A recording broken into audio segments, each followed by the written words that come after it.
Hi Fusionistas, welcome to another Chillin' with the Fox episode. In this episode, we're going to get a little opinionated on what seems to be a topic that is becoming controversial. The topic is, does the Army need to do great power competition with conventional forces by training for a large-scale combat operation? Or does it need to invest in irregular warfare and stop training for a future conflict that resembles, something like World War II? Now, as 35 Foxes, we get it. We need to monitor these debates because strategy dictates so many things, from how we are organized in our units, to adversary courses of action, to production requirements that are placed on us within our sections. But a problem appears to be developing within our community, and it's conversations.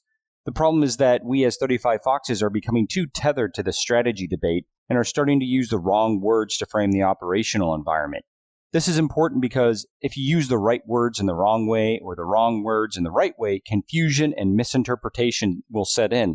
The consequence is bad analysis and or meaningless debates that detract from useful efforts. Now, let's back up a minute here because I know a few of you are asking, what are you even talking about, Mr. Fox Talks host? Well, currently there are two main camps of military futurists who are debating the future of warfare and thus what the military needs to procure and what the military needs to train for. Camp number one argues, first and foremost, the military needs to train for its hardest day, and that day is fighting the nation's war against a pure adversary that can do all the things that we can do. Everything else is a secondary or tertiary requirement. While camp number two argues, the era of World War I and World War II type conflicts are over.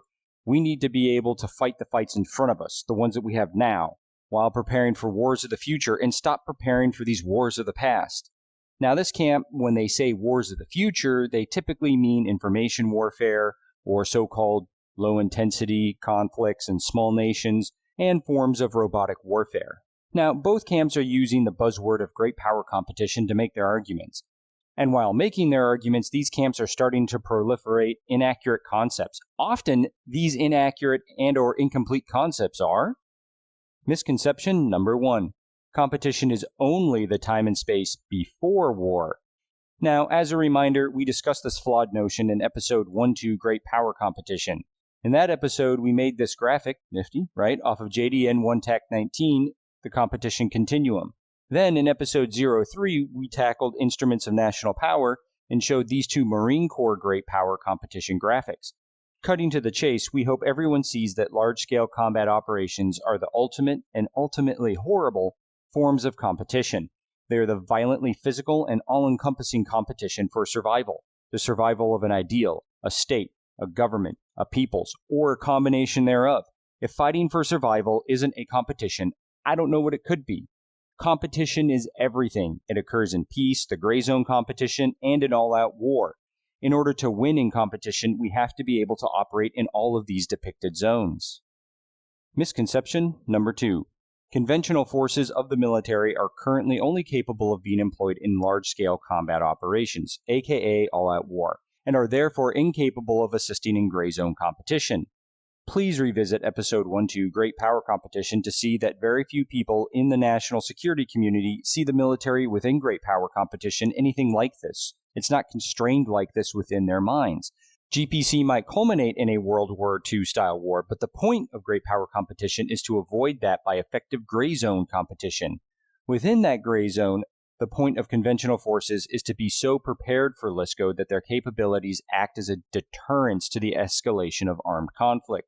The analogy here is conventional forces are to be a bouncer at the club. Within the gray zone, military forces also reassure allies, assist in humanitarian crises, train partner forces, protect peacekeeping efforts in hostile areas, defend vital interests, and protect critical areas, along with much more. Misconception number three. In order to improve our operations in the gray zone of competition, we need to increase irregular warfare capabilities and operations. And that equates to more SOCOM. Here is why things get a little touchy, because it cuts to the core of our conversation today. Let's briefly go through why this is an incomplete and thus inaccurate way of viewing gray zone competition, irregular warfare, and SOCOM. Point 1. The 2007 Irregular Warfare Joint Operating Concept and Joint Publication 1-02 Military Terms and Graphics, which is then reaffirmed in Joint Publication 3-05 2014 edition for Special Operations, states irregular warfare is, and I quote, a violent struggle among state and non-state actors for legitimacy and influence over relevant populations. Irregular warfare favors indirect and asymmetric approaches, though it may employ full range of military and other capabilities in order to erode an adversary's power, influence, and will. Well, the problem here with this definition is that just sounds a lot like warfare in general. Point 2. In order to execute irregular warfare, SOCOM core missions are direct action, special reconnaissance, countering WMD, counterterrorism, unconventional warfare, foreign internal defense, security force assistance, hostage rescue and recovery, counterinsurgency, humanitarian aid, military information operations, and civil affairs operations. Problem number 1 here is this list is not completely exclusive to SOCOM. While some things are the exclusive role of SOCOM, like direct action or unconventional warfare, others, like security force assistance, information operations, and humanitarian assistance, are good examples of things the entire military can do and does do regularly. Problem number 2 here is, by these definitions, the two new buzzwords on the street for gray zone competition are not the exclusive domain of SOCOM. They are cyber operations and advanced technologies like the much-hyped artificial intelligence subcategory of machine learning. So if we say irregular warfare exclusively equals SOCOM, we start to leave some capabilities in the proverbial garage. Misconception number 4. Large-scale combat operations equal World War III, and that is focused on conventional forces. The problem with this concept is twofold. The first is that irregular forces arguably had their heydays during World War II, the Vietnam War, and the global war on terrorism.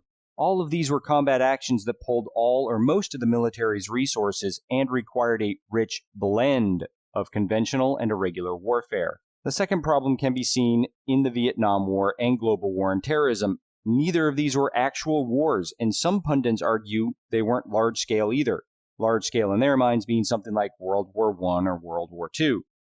Despite these conflicts being called low-intensity conflicts or proxy conflicts, we should remember that they grew to such a scale they again required a rich blend of conventional and irregular warfare. It seems large low-intensity conflicts and world wars require the same blending of holistic warfare. At this point, you're probably thinking, okay, Mr. Fox Talks host, I got it. There are flaws in every argument. But where is any of this negatively impacting my way of assessing or talking about the operational environment? The answer to that depends on if you're sitting in a force generation position or if you're working in an analyst position. If you're in a force generation position, the impacts of this debate are so meaningful and sensitive, we can't discuss them in this episode. But if you're operating in an analyst position, what you cannot do is fall victim to having your concept of warfare broken into artificial categories. Because if you do, then as a junior analyst or inexperienced analyst, you'll start thinking that adversaries plan and operate in some weird linear and compartmentalized fashion, such as the Denovians will apply irregular warfare in this box from time A to time B, while they escalate their activity to apply conventional warfare in this box from time X to time Z. What you must understand and remember is that as a 35 Fox, your job is to see the adversary without artificial boundaries and without the categories that the U.S. uses to define its own organizations and doctrine. Our adversaries have never operated like we operate. They have also rarely operated like we think they will operate. This makes your job a never-ending effort to know how the adversaries see themselves, see the operational environment, and plan to operate in that environment. Our recommendation is ditch the artificial terms conventional warfare and irregular warfare from your mind when analyzing adversaries. Instead, see things as they really are. Warfare is just warfare. Period. To fight wars large and small, state actors and non-state actors blend their capabilities into strategies that symmetrically oppose adversaries in certain times and places, while asymmetrically opposing adversaries in other times and places, or often at the same time and place. This, in point of fact, is the foundational concept of Joint All-Domain Operations, JADO. It is also the foundational concept of the so-called Russian Gerasimov doctrine of hybrid warfare, and the Chinese concepts of informationized local warfare and unrestricted warfare. Going back to our episode 1.1, defined what is an OE, we wish to remind the audience that war and warfare have always remained a near constant in the things you have to analyze. What changes is the how. How intertwined are the things, and how should military tools and tactics be used to identify and overcome challenges that are always in flux but have always existed? As military analysts, we advise you to look at warfare for what it has always been. It is a blending of capabilities new and old. It is the struggle among state and non-state actors for legitimacy and influence over relevant populations and resources.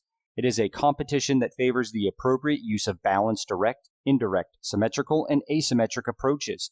It is a competition that employs the full range of military and non-military capabilities in order to erode an adversary's power, influence, and will. It is a competitive struggle that is based on deception, information dominance, and when necessary, effective use of physical violence through the genius of command. The character of warfare has evolved, but the nature has not. Warfare was, and still is, the cunning combination of technology, weapons, knowledge, training, tactics, morale, and strategy across all domains of competition in ways the enemy never expects. In conclusion, as an analyst, it doesn't matter whether you're in an irregular warfare unit or you're in a conventional force unit. The adversary is the adversary. The only things that change are the focus and scope of your analysis. Some of you will focus on an adversary's long-range fires capabilities. Others will focus on an adversary's special purpose force activities. Still others will focus on battle management systems, and yet others will focus on populace data.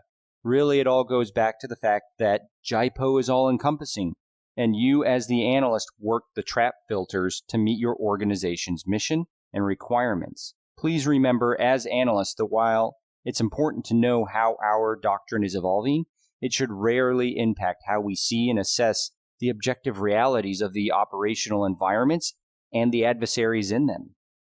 In our next episode, we return to the Black Sea region and follow the storyline of Denovia's strategic forces and use it to enter the concept of joint targeting. Until then, stay safe and God bless.